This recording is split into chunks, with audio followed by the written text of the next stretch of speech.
Tengan muy buenas tardes todas las personas que me acompañan a ver este video. Yo soy el licenciado Melvin Lara y soy catedrático de la Universidad Autónoma Andrés Bello, El Salvador, de la materia de Técnicas Radiológicas 2. En esta ocasión vamos a tratar el tema de enema varitado. Vamos a ver el enema varitado por doble contraste, ahora en específico, porque vemos que también tenemos otros dos tipos de enema, los cuales son enema por colostomía y enema terapéutico. Vamos a darle paso a lo que es esta clase y primeramente tenemos que saber en qué se basa el estudio de enema varitado o en qué estructura anatómica está basado el estudio. Entonces vamos a ver la definición. Entonces, el enema varitado es el estudio radiológico que nos permite visualizar el intestino grueso mediante la introducción de un medio de contraste positivo, lo vamos a encontrar en forma de sulfato de bario, y un medio de contraste negativo, el cual es el aire.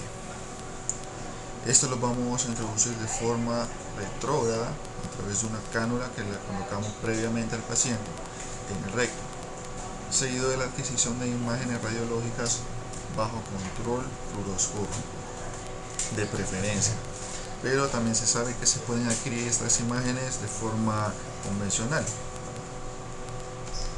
o sea, sin usar fluoroscopía. Entonces, ya que tenemos claro lo que es el estudio, de qué trata, vamos a repasar un poco acerca de la anatomía, que es muy importante. Entonces, vamos a ver la anatomía del intestino grueso, el cual lo vamos a definir como un órgano tubular formado más que todo por tejido muscular, el cual mide aproximadamente 1.5 metros de largo y 6.5 de anchura o diámetro. Entonces, este intestino lo vamos a ver seccionado o dividido en varias partes. La primera porción por la que se puede localizar es el ciego. Del ciego tenemos que mencionar algunos puntos importantes, el cual es que el ciego es el que conecta o está conectado con el intestino delgado. ¿Y cómo pasa esta conexión? Pasa por medio de una válvula muy específica, la cual se llama válvula ileocecal. Entonces, tenemos claro que esta es la válvula que permite el ingreso de los alimentos del intestino delgado hacia el intestino grueso. Luego tenemos también una estructura específica, la cual se llama apéndice vermiforme, el cual tiene ese nombre vermiforme debido a que tiene un parecido o una particular forma al gusano. Entonces, este apéndice vermiforme es una estructura en forma de saco que a lo largo del tiempo se le ha encontrado funcionamiento. Este prácticamente va a ayudar a colectar cierto tipo de bacterias que son necesarias para la formación o el mantenimiento de la flora intestinal.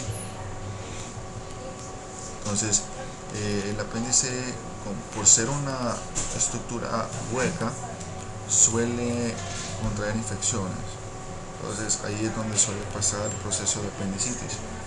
Y sabemos que muchas veces los dolores que se nos vienen en la región del abdomen bajo suele ser asociado a eso, a la apendicitis. Luego tenemos lo que es la porción ascendente o colon ascendente, el cual pues tiende a tener un poco más grosor que el colon descendente, porque de hecho el intestino comienza siendo más grueso y se va haciendo más angosto media vez se dirige a su porción terminal. Eso tiene que ver con el proceso de eliminación de los fecalitos o de las heces. Entonces, hablando de las funciones del intestino en general, cabe recalcar que el intestino se va a limitar a solamente sustraer cierto tipo de vitaminas y minerales que quedan residuales de todo el material fecal. Por ejemplo, las vitaminas K y la vitamina B12. Entonces, ya el intestino se limita a esas funciones, aparte de darle movimiento para ser eliminado las heces. ¿Por medio de qué? Por medio de las austrias intestinales, que son estas pequeñas aculizaciones que vemos acá, y la tenia. Entonces, decimos que las austrias intestinales tienen forma de saco en su parte externa, pero en la parte interna ellas suelen ser como pequeños hundimientos. Muy bien. Luego encontramos lo que es la primera flexura, la cual es la flexura cólica derecha o flexura hepática. Se le conoce así porque está ubicada justo abajo de lo que es el hígado. Luego encontramos el colon transverso, el cual suele ser variable su longitud y su morfología, ya que en personas que son obesas tiende a tener esta misma visión anatómica, se ve extendido, pero en personas que son bien delgadas generalmente suele tener variantes. Por ejemplo, describir una disminución acá, o suele tener forma de S, exactamente, pero eso no afecta en nada en su funcionamiento. Luego tenemos la flexura cólica o flexura esplénica, dado ese nombre debido a que su estructura aledaña típica suele ser el vaso. Por eso esta también tiende a ser un poco más alta que su contraparte, que es la flexura cólica derecha, y tiene una angulación mucho más pronunciada. Luego tenemos el colon descendente, que sigue su trayecto hasta llegar a la flexura o colon sigmoide, el cual el colon sigmoide conecta al recto, y pues es aquí donde es mayormente recolectado el material fecal para ser eliminado. Ahora, habiendo hablado ya acerca de la anatomía, habiendo repasado estos puntos importantes, hablando en general, vamos a hablar sobre las indicaciones del por qué a los pacientes se les indica ese tipo de estudio. Entonces vamos a ver que las principales indicaciones por las que se dejan son la enfermedad diverticular o divertículos, los pólipos, colon catártico, colitis ulcerosa, invaginación intestinal, enfermedad de Crohn, tumores benignos y cáncer de colon. Entonces estas las vamos a definir, aunque sea en forma rápida, ¿verdad? Después, y vamos a ver las contraindicaciones del por qué no se deja ese tipo de estudios.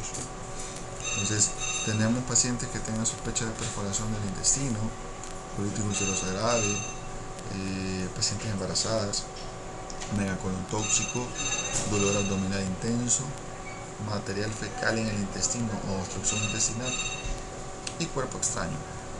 Entonces, estas serían las contraindicaciones del por qué no se hacen ese estudio a esos pacientes, y se les procura sugerir otro tipo de examen que sea anexo o que sea en lugar de hacerse un enema varitado. Por ejemplo, exámenes como ultras o otro tipo de examen imagenológico. Luego, el procedimiento de enema varitado generalmente se realiza para ayudar a diagnosticar síntomas como lo son diarrea crónica, sangre oculta en heces, pacientes con estreñimiento severo, síndrome de intestino irritable, viene siendo muy similar al estreñimiento, pérdida de peso sin motivo, en la cual la pérdida de peso es una característica bien singular y bien específica para pacientes que se les sospecha cáncer de colon, que es una pregunta bien típica que suele hacer el médico, ¿verdad? Cuando uno lo evalúan. ¿Ha perdido peso recientemente? Etc. Luego, cambios con hábitos intestinales y sospecha de pérdida de sangre o dolor abdominal. Entonces, podemos ver que este tipo de síntomas son bien generalizados, por lo cual hace falta especificar de qué tipo de patología o qué tipo de condicionante es lo que los causa. Por eso es referido un estudio de enema auditado. Entonces, ¿cuál es la preparación previa que debe tener el paciente antes del estudio? Entonces, el paciente debe de cumplir 2 días antes del examen una dieta blanda, en la cual él va a poder comer cosas como frutas, verduras, alcochadas, ensaladas, sopas, etc. Cosas livianas que puedan ser eliminadas fácilmente. Cosas que no puede comer: carnes, ni carnes rojas ni blancas, porque cuesta más para el sistema poderlas procesar y eliminarlas. Luego alimentos como yuca, pastas, arroz, lácteos, gaseosas, etc. Luego, un día antes del examen, a las 2 de la tarde, se va a tomar un laxante. Generalmente al paciente se le dejan 2 frascos de aceite de ricino, pero él también puede tomar otros tipos de laxantes como son el Fortrans o Macrogol, más 1 litro de agua y medio. Luego también el paciente debe de guardar una ayuna previa de 8 a 12 horas al examen, y el propio día del examen, 2 horas antes, el paciente se va a colocar un enema fleet. El enema fleet con el propósito de poder limpiar la última parte del intestino, lo cual es el recto y el ano. Y también el paciente debe llevar una limpieza en la zona íntima, claro, muy importante. Entonces, ¿cuáles son los materiales quirúrgicos que nosotros como licenciados vamos a ocupar? Primero, tenemos que tener la bolsa de enema o enema kit, la cual ya viene integrada con su sistema de tuberías y la cánula. Entonces, necesitamos también agua a temperatura ambiente. También necesitamos guantes limpios, lubricante o Cayer, el insuflador y el atril. Aparte de eso, también necesitamos abundantes sábanas y, en dado caso que se llegara a complicar el examen. ¿Cuál va a ser la dosis de contraste que vamos a ocupar? Bueno, la bolsa de enema está fabricada con una cantidad de 436 gramos de sulfato de bario, que ya mencionábamos que es nuestro medio de contraste positivo. Luego a eso le vamos a agregar 1500 cc de agua, centímetros cúbicos de agua, a temperatura ambiente, más el aire, que en este caso es nuestro contraste negativo. Mucho ojo con la colocación del agua, ya que si es agua demasiado helada, no va a poder diluir lo que es el sulfato de bario por sus propiedades físico-químicas, y si es un agua demasiado caliente, igual. O sea que hay que procurar siempre colocar agua a temperatura ambiente, en este caso el enema a doble contraste, ya que él debe de alcanzar, el sulfato de bario debe alcanzar su homogeneidad necesaria. Eso es muy importante. Ahora, ya teniendo todos los materiales listos, vamos a ver lo que es el procedimiento.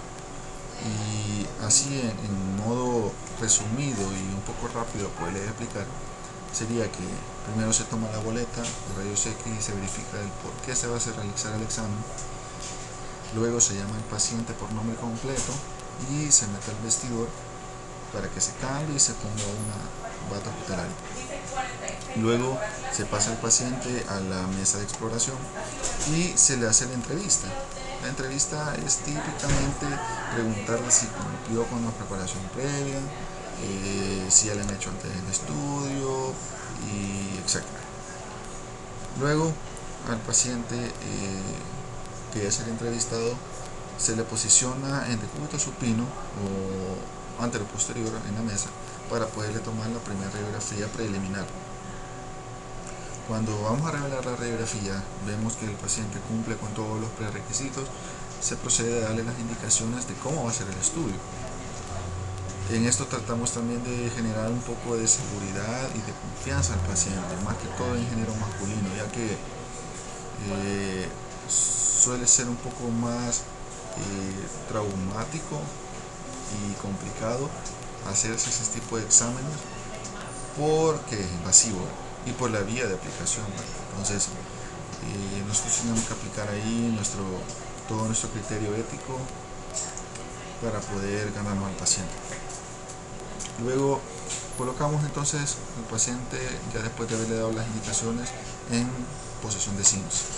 Como podemos ver esta imagen de referencia. Le vamos a colocar el calle a la cánula, que es de plástico, y la vamos a introducir de forma lenta, en forma de espiral, y buscando la dirección del recto para no causarle perforación al paciente.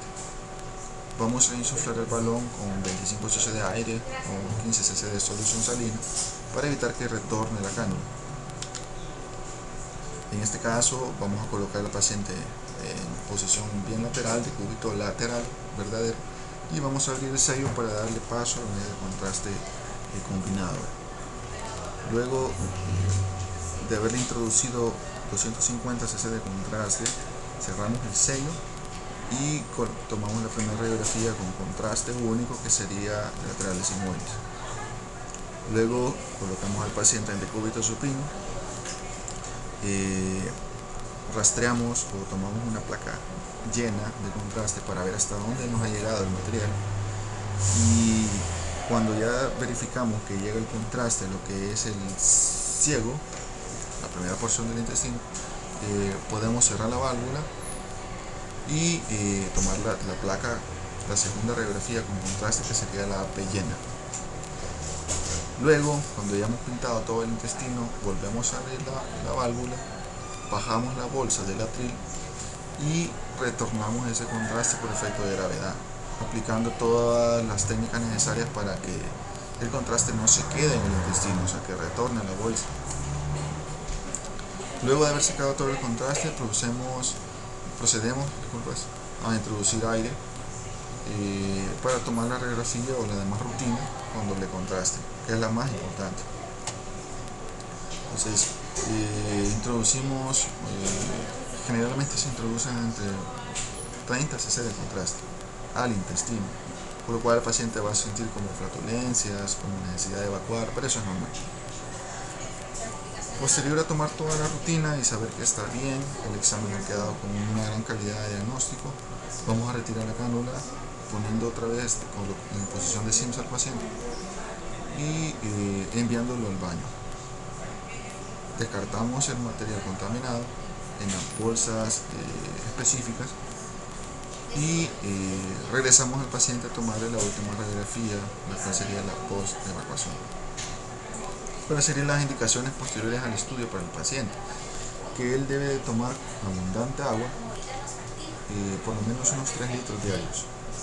También que si evacúa de color blanco o gris normal, por el contraste que se le dio, y que esté pendiente de la respuesta del diagnóstico.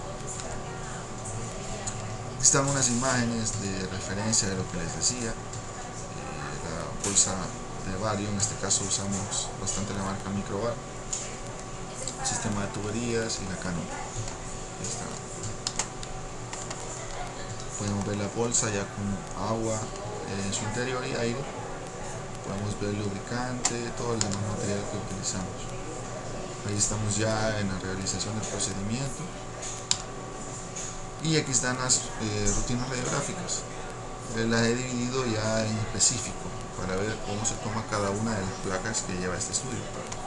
Entonces vamos a ver que primeramente tomamos la AP simple o AP preliminar, en la cual vamos a colocar al paciente en decúbito supino con expiración sostenida. Vamos a colocar una caseta 14×17, sentido longitudinal, 40 pulgadas de distancia del foco con receptor, y el rayo va a ir perpendicular al plano de la placa, entrando a nivel de las crestas ilíacas, el rayo transversal, y llevando el rayo longitudinal al apéndice cefoides. Luego, ¿cuáles son las estructuras anatómicas que voy a visualizar? Bueno, esto nos va a ayudar para ver si el intestino está completamente despejado y poder realizar el examen. Luego visualizamos la primera placa ya con medio de contraste único, la cual es laterales sigmoides, en la cual el paciente tiene que estar lateral verdadero al centro de la mesa. Vamos a ocupar una caseta 10x2 en sentido longitudinal, siempre en 40 pulgadas de distancia, así vamos a estar trabajando en todos los estudios mayoritariamente. El radio central va a ir del borde superior de la cresta ilíaca 5 centímetros hacia abajo y posterior, simulando obtener un spot exacto. Estructuras anatómicas, vamos a visualizar el recto con la cánula introducida y el colon esofrado y el colon sigmoides. Luego tomamos la segunda radiografía con contraste, la cual es la AP llena. La vamos a tomar de la misma manera que tomamos la AP5, haciendo el cúbito supino o antero-posterior o ventral con inspiración sostenida, 40 pulgadas de distancia, caseta 14x17 longitudinal. El rayo va a ir perpendicular al plano de la placa, entrando a nivel de las crestas ilíacas, justo como les describía, ¿verdad? Se debe observar todo el colon y con sus ángulos completamente lleno de contraste, solo de bario con agua. Luego que ya retiramos el bario, vamos a obtener la rutina de la secuencia con doble contraste, la cual la vamos a ir adquiriendo de forma similar. El cúbito supino del paciente lo vamos a colocar con inspiración sostenida, con una caseta 14x17 sentido longitudinal, 40 pulgadas de distancia. Radio central perpendicular al plano de la placa, entrando a nivel de las crestas ilíacas siempre, acá, a esta altura. Estructura anatómica, antes de observarse todo el colon, el ángulo esplénico y el hepático con suficiente cantidad de aire. Okay. Luego vamos a ver que el bario no nos tiene que quedar así demasiado encharcado, se podría decir en palabra lenguaje normal. Entonces tenemos que verlo de esta manera, que se vea en realidad una diferencia de tonalidades. Luego vamos a adquirir las oblicuas. En este caso lo vamos a llamar oblicuo anterior derecha, porque el paciente está girado sobre su derecha, colocando el lado derecho en la mesa. Vamos a poner siempre una 14x17 o si queremos ser más precisos podemos poner una 10x12 también en sentido transversal. Vamos a poner el rayo en sentido perpendicular al plano de la placa, dirigido al cuadrante superior izquierdo del abdomen, aproximadamente 8 centímetros arriba de la cresta ilíaca izquierda, justo a nivel de las costillas flotantes. Esto debido a que nosotros vamos a colocar al paciente en oblicua opuesta a la flexura que vamos a tomar. O sea que si en este caso yo lo pongo en oblicua anterior derecha, va a ser la flexura esplénica la que voy a tomar, el lado levantado, el que queda más alzado es este. ¿Cuál va a ser la importancia o la finalidad de las oblicuas? En este caso la oblicua derecha es lograr ver bien esa flexura, la flexura esplénica, que no esté cerrado el ángulo, que esté abierto, así como en este caso. Bien bonito. Luego tomamos la otra oblicua, la cual es la anterior izquierda, igual, enfocado a tomar la placa, la flexura hepática, la cual está en alza, que está levantada. El paciente en decúbito en oblicua anterior izquierda, 40 pulgadas de distancia, caseta puedo poner una 10x12 o una 14x14. Radio central perpendicular al plano de la placa, dirigido al cuadrante superior derecho, aproximadamente 5 centímetros arriba de la cresta ilíaca derecha y 2.5 centímetros hacia afuera, en la parte lateral del abdomen. ¿Qué se debe observar? El ángulo hepático bien desplazado, ¿verdad? Lográndolo ver bien en su estructura. Y por último vamos a adquirir una imagen con doble contraste siempre del colon sigmoides, justo como tomamos la primera placa de sigmoides lleno. Posterior a esa placa descanulamos al paciente, lo mandamos al baño, tomamos la placa post evacuación, como podemos visualizar acá. Y ese sería en cuanto al procedimiento. Ahora vamos a describir algunas o ciertas patologías a demostrar, ya que esa es la finalidad de nuestro estudio, poder visualizar las patologías que nos afectan. Entonces, en esta ocasión vamos a hablar acerca de los divertículos, los cuales ocurren cuando se forma una pequeña bolsa que suele ser hacia afuera o en el revestimiento exterior del intestino. Generalmente, cerca de la mitad de las personas que tienen más de 60 años en adelante suelen tener este tipo de patología. Se cree que la principal causa es una dieta con bajo contenido de fibras. Entonces estas son más características y son más fáciles de visualizar en un estudio de neumo maritado, porque son como pequeñas bolsitas que se hacen en el exterior del intestino. ¿Cuáles son los síntomas que pueden ocasionar los divertículos? La mayoría de las personas no tienen síntomas. Muchas veces los pacientes son diagnosticados con esta patología hasta que se les ha realizado el estudio, pero suelen tener algunos tipos de patología, de síntomas como son cólicos leves, hinchazón abdominal o estreñimiento. ¿Cuál es el problema de esa patología si no es tratada a tiempo? Puede ocasionar formación de abscesos, obstrucciones intestinales severas, formación de fístulas. El tratamiento de estas puede incluir antibióticos, analgésicos y una dieta líquida. En los casos que son más serios o más complicados, sí puede requerir una hospitalización o una cirugía. Luego tenemos otra patología bien característica de lo que es el intestino, que suele afectar el intestino grueso, lo cual es los pólipos, que son justamente lo contrario a los divertículos que acabamos de observar. Estos suelen ser unas masas que son separadas de tejido que suelen obstruir el interior del intestino, la luz del intestino. La mayoría de los pólipos no son de peligro, pero sin embargo, si estos no son tratados y removidos a tiempo, pueden llegar hasta convertirse en cancerígenos o ya ser un cáncer. Entonces, como medida de seguridad, los médicos sugieren que se extirpen y que los manden a examinación al laboratorio. ¿Cuáles son los síntomas que suelen tener o suelen dar los pólipos? Suelen dar sangrados en el recto, sangrado por meses y cansancio debido a que tienen los pacientes anemia y carencia de hierro en el cuerpo. Porque recuerden que los glóbulos rojos llevan unas altas cantidades de hierro, y si hay un sangrado excesivo de hemorragia, los pacientes pueden entrar en estado anémico. Colon catártico, pues bueno, esta es otra patología demostrada con un neumo maritado, el cual es una característica bien particular de este tipo de colon cuando hay ausencia de austras intestinales. Se ve como un intestino liso, como un tubo liso. ¿Y por qué suele pasar este tipo de patología?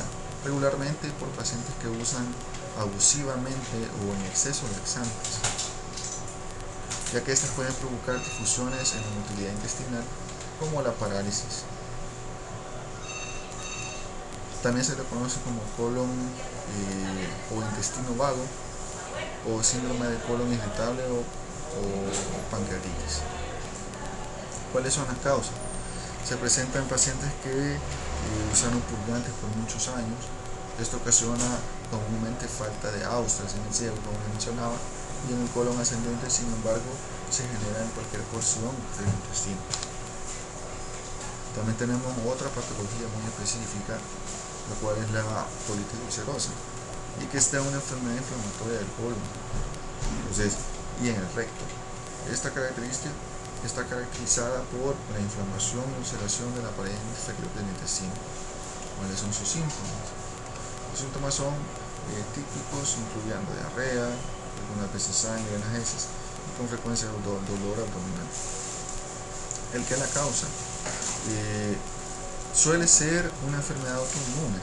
Esto quiere decir que está originada por anticuerpos producidos por nuestro mismo cuerpo y reaccionan contra nosotros dañándonos. Su causa específica no está bien descrita. puede ser desencadenada por factores ambientales